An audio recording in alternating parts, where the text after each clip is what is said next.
the city that has some of the dirtiest air in the nation. It's home to the largest steel mill in the country and one of America's largest African-American populations. Residents who've been breathing in that toxic air feel like they've been overlooked and neglected by those who can help clean it up. CBS News Chicago investigator Tara Molina spent months digging into the problem in Gary, Indiana. As the wind blows through her hometown of Gary, Beryl Fitzpatrick takes it in with a deep breath. One she no longer takes for granted. Nobody wants to hear you have cancer.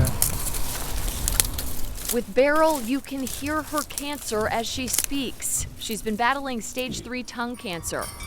The air in her own backyard could be playing a role. Good morning to you. It's what Dr. Kirsten Stenson, who heads the head and neck cancer program at Rush Medical Center, told Beryl. It's almost certain that her place of residence with the high pollution and other industrial output contributed to her cancer.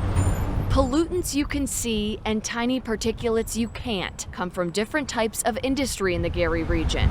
But of all the industry, one releases the most, EPA records show, these steel production plants. 7 major coal-powered steel production plants operate in the U.S. 3 are in this region: Burns Harbor, Gary Works, and Indiana Harbor. We analyzed Environmental Protection Agency data and found these 3 Indiana mills emitted more industrial pollution than the combined toxic releases of the 4 similar mills in other states. There's some irony to, steel built this town, and now what we're looking at is how steel made this town sick. I mean, that's a stark reality that a lot of folks would have to deal with. That's Gary's mayor, Eddie Melton. He wants tougher toxic emission standards. But how likely is that to happen? In March, the federal EPA announced it's considering lowering some standards polluters have to meet. What we're seeing from a federal and state government concerns me in terms of rolling back the regulations on industries such as the steel industry. Both the state and U.S. EPA declined interviews, but sent statements saying they take action when facilities are out of compliance, and that's reduced air emissions. Gary already fails to meet federal air quality standards. The county has more toxic releases than 99% of all other counties across the country. So we don't fight. We don't fight.